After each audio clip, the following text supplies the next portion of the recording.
दे रहा था ना।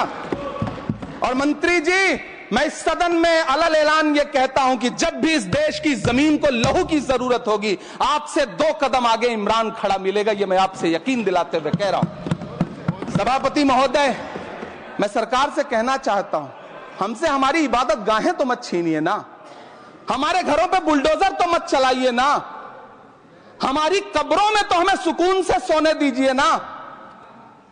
सभापति महोदय, माइनॉरिटी मिनिस्ट्री का बजट कट करके, मुस्लिम बच्चों की स्कॉलरशिप बंद करके अब सरकार कह रही है कि हम वक्फ की आमदनी से गरीब मुसलमानों का भला करेंगे।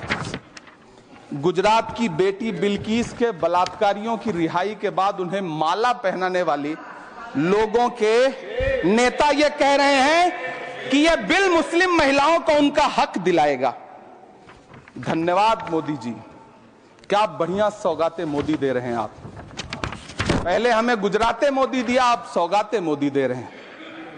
लेकिन यह सरकार इतना याद रखे कि इसी ठसक के साथ देश की संसद में सीए का कानून भी लाया गया था और कहा गया था बड़े बड़े भाषण देकर के कि पड़ोसी देशों से हिंदू भाइयों को ला करके यहां नागरिकता दी जाएगी। लेकिन मैं आपके संज्ञान में लाता हूं सर कि पिछले इतने दिनों में इनसे नागरिकता लेने के लिए 2000 व्यक्ति भी नहीं आए, जबकि इसके उलट इन्हीं की सरकार में पिछले 10 साल में 15 लाख से ज्यादा भारतीयों ने भारत की नागरिकता छोड़ करके दूसरे देश में जाकर के बस गए।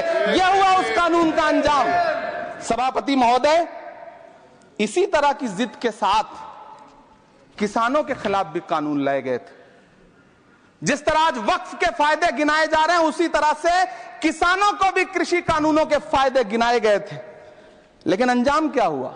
700 किसानों की शहादत लेने के बाद सरकार को अन्नदाता किसानों के सामने घुटने टेकने पड़े और कृषि कानून वापस लेने पड़े।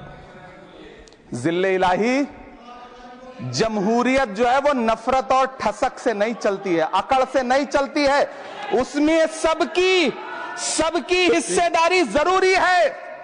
कल देश के माइनॉरिटी मिनिस्टर ने लोकसभा में खड़े होकर एक शेर सुनाया था कि मुझसे कोई बदगुमान न हो, तो मैं उन्हें एक शेर सुनाना चाहता हूं कि मैं आज जद पे हूं तो इतना खुशगुमान न हो, मैं आज जद पे हूं तो इतना खुशगुमान न हो, चराग सबके बुझेंगे हवा किसी की नहीं।